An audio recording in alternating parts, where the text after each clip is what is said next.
అందరికీ నమస్కారం. నేను మీ Raghavender. Welcome to my channel.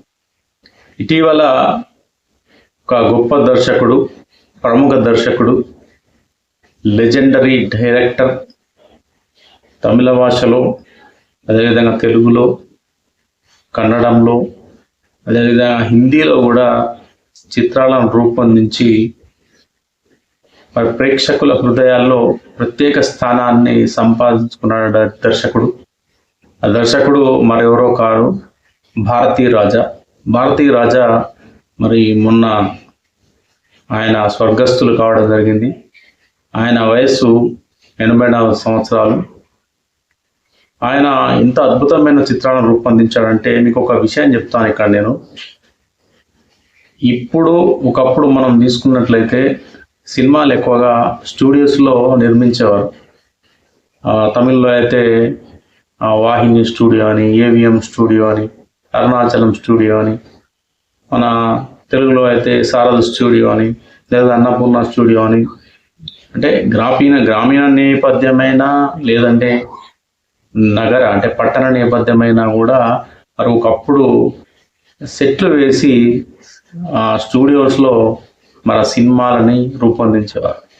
అయితే భారతీ రాజా తనకంటూ ఒక ప్రత్యేకతని ఆయన సంతరించుకున్నారు. అంటే ఆయన మామూలు స్టూడియోస్లో సెట్లు వేసి సినిమాలు తీయకుండా, అంటే వాస్తవికతకు చాలా దగ్గరగా ఏవైతే మరి గ్రామీణ నేపథ్యంలో సాగే కథలను ఆయన ఎంచుకొని చిత్రాలను రూపొందించడం జరిగింది. అంటే గ్రామీణ జీవితాల్లో ఉండే వ్యక్తుల యొక్క ఆలోచనలు, వ్యక్తుల యొక్క నడవడిక, వారి ప్రవర్తన, వారి యొక్క భావోద్వేగాలు ఎలా ఉంటాయి అనే అంశాలు ఏవైతే ఉన్నాయో ఆ అంశాలన్నింటినీ మనం భారతీ రాజా రూపొందించిన చిత్రాల్లో మనం చూడవచ్చు. ఆయన మొదటి సినిమా తమిళ్లో 16 వయతి నిలే, ఇది తెలుగులో 16 ఏళ్ల వయసు అనే చిత్రము. ముందుగా తమిళ్లో వచ్చిన సినిమా, ఆ తర్వాత మరి తెలుగులో కె రాఘవేంద్రరావు, శ్రీదేవి హీరోయిన్గా సినిమా తెరకెక్కడం జరిగింది. మరి శ్రీదేవికి కూడా ఒక గొప్ప పేరు రావడానికి ప్రధాన కారణం భారతీ రాజా అని చెప్పాలి.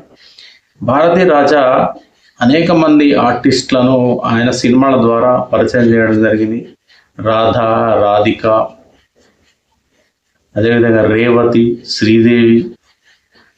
తెలుగులో చూసుకున్నట్లే మనకు ముచ్చర్ల అరుణ, ఈ సీతాకోక చిలుక ఏదైతే ఉందో తమిళ్లో తీశారో ఆ తర్వాత తెలుగులో కూడా తీయడం జరిగింది.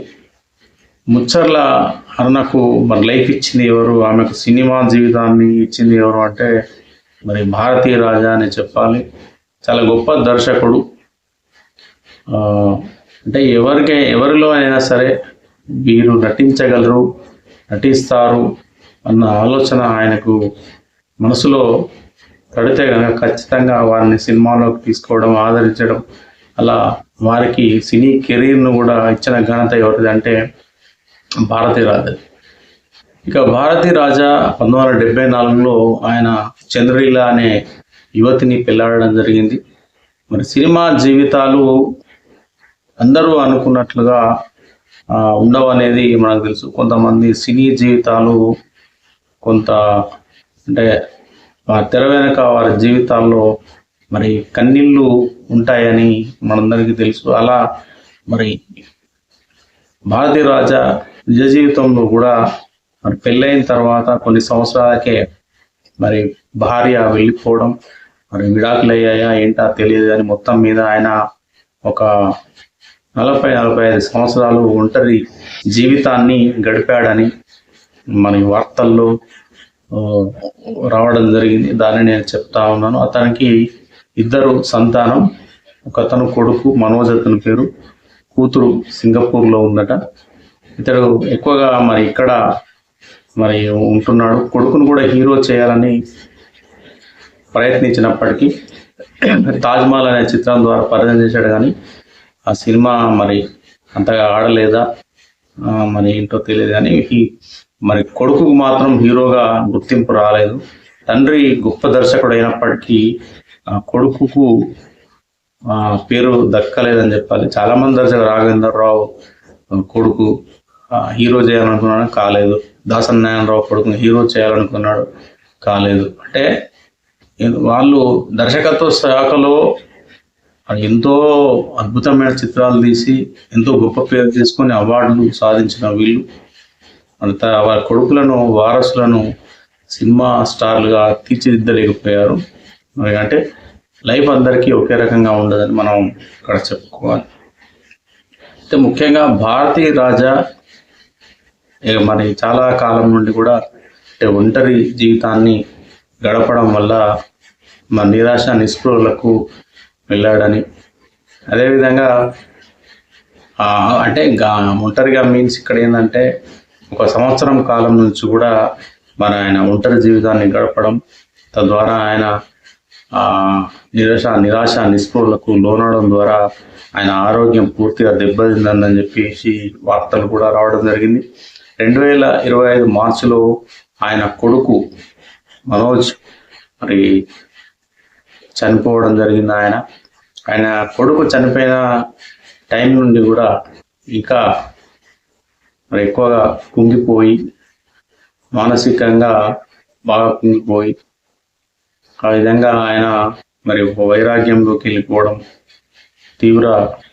తీవ్రంగా మరి ఆయన బాధలోకి వెళ్ళిపోవడం వల్ల ఇంకా ఆయన అనారోగ్యం పాలు కావడం, తను హాస్పిటల్ పాలు కావడం కూడా జరిగింది. చాలామంది సినీ ప్రముఖులు, తమిళనాడు చెందిన సినీ ప్రముఖులు వెళ్ళి కూడా ఆయనను పరామర్శించడం జరిగింది. మనం ఒక వీడియో కూడా చూసాం. రాధిక వెళ్ళి మరి ఆయనతో మాట్లాడుతూ మరి ఆయనకు ధైర్యాన్ని నింపే ప్రయత్నం చేసింది. ఎందుకంటే మరి ఎంతో మందికి లైఫ్ ఇచ్చిన వ్యక్తి భారతీ రాజా, గొప్ప దర్శకుడు. మీరు తీసుకోండి, చిరంజీవిని కూడా చాలా గొప్పగా చూపించాడు. ఆరాధన అనే సినిమాలో సుహాసిని హీరోయిన్. మరి భారతీయ సినిమా చాలా అద్భుతమైన పాటలు అందులో ఉంటాయి. మంచి ప్రేమ కథ చిత్రం. సీతాకోకచిలుక కావచ్చు, ఇంకా మనకు చాలా చిత్రాలే ఉన్నాయి ఆయన నిర్మించిన తమిళ్లో, తెలుగులో. ఆయన ఒక దర్శకుడుగానే కాదు, ఆయన ఒక రచయిత, ఒక నిర్మాత, నటుడు. ఆయన మరి గత 10-12 ఏళ్ళ నుంచి కూడా కొన్ని సినిమాల్లో కూడా ఆయన యాక్ట్ చేశాడు. మరి తమిళ ప్రభుత్వం చేత అవార్డులు అందుకున్నాడు, 4 ఫిల్మ్ఫేర్ అవార్డ్స్ అందుకున్నాడు. అదేవిధంగా నంది పురస్కారం కూడా మన దగ్గర తీసుకున్నాడు. ఇట్లా మరి అనేక అవార్డులను ఆయన సాధించడం జరిగింది. కానీ మరి జీవితం అనేది ఒక్కొక్కరికి ఒకే రకంగా ఉంటుంది. కొందరి జీవితము మరి ఏ విధంగా మనకు తిరుగుతుంది, ఏమవుతుంది, చివరికి ఎలా మరి జీవితం సమాప్తం అవుతుంది అనేది ఎన్నో ఉదాహరణలు, ఎంతో మంది జీవితాలను మనం చూడడం జరిగింది. మరి భారతీ రాజా కూడా ఆయన జీవితంలో ఎన్నో మైలురాళ్ళను సాధించినప్పటికీ ఆయన మరి భార్య విషయంలో కావచ్చు, పిల్లల విషయంలో కావచ్చు, మరి ఆయనకు దేవుడు అన్యాయం చేశాడని చెప్పేసి అయితే మనం అనుకోవాలి. ఎందుకంటే ఉన్న ఒక్క కొడుకు ఆయన ఇంకా చాలా వయసు ఉన్నప్పటి మధ్యలోనే చనిపోవడం అనేది ఆయన తట్టుకోలేకపోయాడు. దానివల్లే ఆయన ఎక్కువగా అనారోగ్యం పాలయ్యాడని చెప్పేసి వార్తలు వచ్చాయి.